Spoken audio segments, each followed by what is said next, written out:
May kabit ang asawa ko. Nag-alaga siya ng isang babae. Sapat ang kalandian ng babaeng iyon para punan ng walang katapusang pagnanasa ng asawa ko. Nang makatanggap ako ng mapanghamong mensahe sa cellphone mula sa babae, nakapagtatakang kalmado ako. Matapos ang matagal na pagtulala, nagpadala ako ng mensahe sa asawa ko, mag-divorce na tayo. Sino ang mag-aakalang matagal bago siya tumugon? Kaya huminga ako ng malalim. At sinunod ang mensaheng, buntis ako. Hindi ko akalaing ang mensaheng ito ay tila isang babala ng kamatayan. Wala pang isang oras matapos itong ipadala, may narinig na nagmamadaling pagbubukas ng pinto sa may entrance. Nakatayo si Chin Yancy nang nakatalikod sa liwanag. Ang kanyang madidilim na mata ay lumampas sa akin, at direktang nakatitig sa aking puson. Sa wakas ay binasag niya ang katahimikan. Kailan pa ito?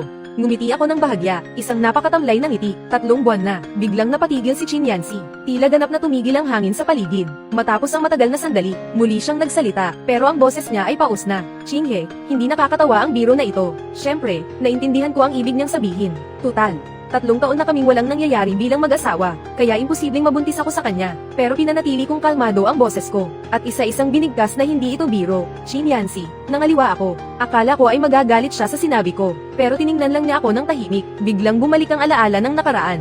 Isang hapon 3 taon na ang nakalilipas. Ako na dati ay mahinahon ay nawalan ng kontrol sa harap ng ebidensya. Parang nabaliw. Binagsak ko ang lahat ng mahahawakan ko sa loob ng silid.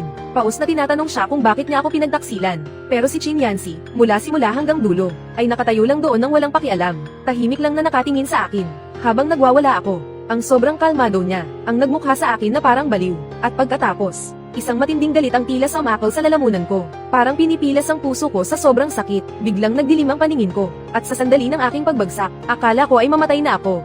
Hindi ko inaasahan na makikita ang pag-aalala sa mga mata ni Chin Yancy. Agad niya akong binuhat. At mabilis na nagmaneho patungong ospital. Stress-induced cardiomyopathy, o mas kilala sa tawag na broken heart syndrome. Totoo palang nadudurog ang puso. Hindi ko akalain na ang isang pusong dating masiglang tumitibok ay magiging ganito karupok. At dahil sa pagtataksil na iyon, ang puso ko ay naging mahina at uyot. Habang nasa ospital, tahimik lang ako na parang bato. Si Chin Yancy ang unang bumasag sa katahimikan. Kalmado siyang nakatingin sa akin. Chinghe, patawarin mo ako, pero 8 taon na tayong kasal.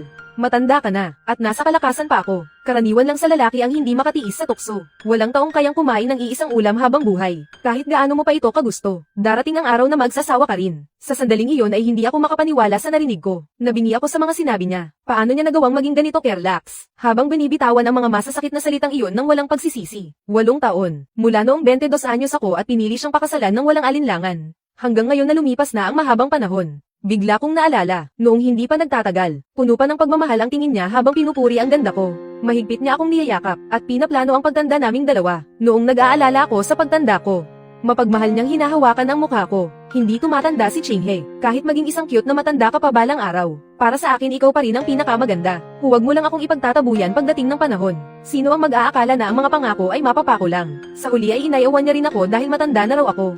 Hindi na niya hinintay na iwan ko siya. Nauna na siyang iwan ako. Biglang lumabo ang paningin ko dahil sa luha. Muling kumirat ng matindi ang puso ko. Sa gitna ng mga luha ko, malinaw kong napagtanto na ang 18 anyos na binatilyong nagtapat sa akin ay wala na. May bar sa lalamunan ko, pero wala akong mailabas na boses, kundi mga hikbi na lang. May bakas ng lungkot sa kalmadong mga mata ni Chin Yancy. Iniabot niya ang kanyang kamay, at dahan-daang pinunasan ang mga luha ko. Huwag kang umiyak. Sa sandaling ito ay nakaramdam ako ng matinding pandidiri. Gamit ang lahat ng lakas ko, ay binigyan ko siya ng isang malakas na sampal. Pero hindi man lang umiwas si Chin Yancy. Noong itataas ko na sana ulit ang kamay ko, ay mahigpit niyang hinawakan ang pulsuhan ko. Tama na, alam kong galit ka sa akin. Pero Chinghe, mahal pa rin kita, maliban sa katapatan ng katawan ko. Ibibigay ko sa iyo ang lahat. Pagkatapos ay pilit niya akong niyakap, kahit pilit akong kumakawala sa kanya. Ang yakap na dati ay sandigan ko, ngayon ay nagpaparamdam sa akin ng matinding lamig. Halos maubos ang lakas ko, bago ko siya naitulak palayo, at galit na sumigaw, Liz. Pagkatapos nyun, ang balita tungkol sa pagtataksil ni Chin Yancy ay kumalat sa aming mga kakilala. Marami ang pumunta sa Ren Hospital. Galit na galit silang lahat at pinagmumura siya. Pero noong kalmado kong sinabi na gusto ko nang makipagdiborsyo, biglang tumahimik ang buong silid. Ang mga taong kanina lang ay kakampi ko. Ngayon ay isa-isa nang nagsalita, para kumbinsihin ako. Noong pinili ko si Chin Yancy, wala pa siyang pera noon. Ako ang kasama niya mula sa wala, hanggang sa marating niya ang tagumpay na ito. Kaya naman ang mga ari-arian namin ay magkakaugnay na. Ang pakikipagdiborsyo ngayon ay parang pagkawala ng malaking bahagi ng yaman niya. Ito ang pinakamaling desisyon na magagawa ko. Mahigpit na hinawakan ni nanay ang kamay ko, at pinayuhan ako na karaniwan lang daw ito sa mayayamang lalaki. Dahil hindi naman siya nakikipagdiborsyo, ituring mo na lang na patay na ang asawa mo. Hawakan mo ang pera niya. Hindi ba mas mabuti iyon, pati ang matalik kong kaibigan, ay tutol din sa pakikipagdiborsyo ko. Ang pakikipagdiborsyo ay parang pagpaparaya lang kay Chin Yancy sa kabit niya. At hahayaan lang siyang makuha ang lahat ng ganoon kadali. Payag ka ba? Payag nga ba ako? Syempre hindi. Hindi ako papayag. Bakit tayo humantong sa ganitong sitwasyon? Sa sandaling iyon, naguluhan ang isip ko, at para mapabalik ako ni Chin Yancy, ay ginawa niya ang lahat, parang isang hari na nagtatapon ng pera. Binigyan niya ako ng mga mamahaling kwintas. At mga pinakabagong disenyo ng damit, binilhan pa niya ako ng isang bagong sports car. Hindi lang iyon, gumastos din siya ng malaki sa UK, para ibili ako ng isang villa na nagngangalang Tinglan. Pagkatapos ay itinigil niya muna ang lahat ng trabaho niya, at naglaan ng isang buwan para samahan ako sa UK. Naglalakad kami sa gitna ng hamog sa umaga. Nangangabayo sa damuhan, at naglalaro sa ilalim ng araw. Tuwing umaga, hinahalikan niya ang noo ko ng may pagmamahal. Sa ibabaw ng bedside table, laging may nakalagay na isang pumpon ng sariwang rosas. Tuwing sasapit ang dapit hapon, gabi-gabi, sinusuot niya ang kanyang eproon, para ipagluto ako ng steak, habang nakatingin sa matikas na likuran ni Chin Yancy. Biglang pumasok sa isip ko ang maling akala na walang nagbago. Labag man sa loob ko ay inaamin ko, na lamambat din ang puso ko sa huli. Inakala kong agad niya akong mapapaamo, hanggang sa isang hating gabi, habang naliligo si Chin Yancy sa banyo. Hindi ko mapigilan ang aking paningin. Tumingin ako sa cellphone sa tabi ng kama. Kinuha ko ang phone at binuksan. Ang password ay kaarawan ko pa rin pala. Nanginginig ang aking mga daliri habang binubuksan ang mga chat. Sa loob ng isang buwan, halos araw-araw nagpapadala ng mensahe ang babaeng iyon. Naglalambing at nagrereklamo, ngunit bihirang sumagot si Chin Yancy. Pero 3 oras pa lang ang nakalilipas. Nagpadala ang kabilang panig ng isang selfie na nakasexy na lingiri. At sa pagkakataong ito, agad na sumagot si Chin Yancy. Ang salitang maganda ay parang isang hindi nakikitang kamay, na marahas na pumiga sa aking puso. Isang matinding sakit na parang hindi makahinga ang bamalat sa buo kong katawan.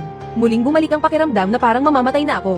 Pagkatapos ay manhid kong ibinalik ang cellphone sa dati nitong pwesto. Pakiramdam ko ay tuluyan na akong naubos. Ang kaluluwa ko ay nawala pansamantala. Humiga na si Chin Yancy sa kama, at dagan sa akin. Napakalambing na hinalikan ng aking mga mata, habang magpapatuloy na sana siya sa susunod na hakbang.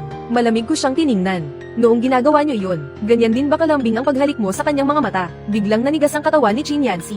Gulat siyang napatingin sa akin. Maging ang paghinga niya ay nagsimulang manginig ng husto. Hindi na napigil ang palm attack ng aking mga luha. Napakadumi. Isang matinding pandidiri ang biglang bumalat sa aking puso. Pagkatapos ay bigla kong tinulak palayo si Chin Yancy. Pasuray-suray akong tumakbo papuntang banyo, at nagsuka ng husto sa inidoro. Ang maiinit na luha ay palm attack sa likod ng aking kamay. Hindi ko talaga kayang magpatawad.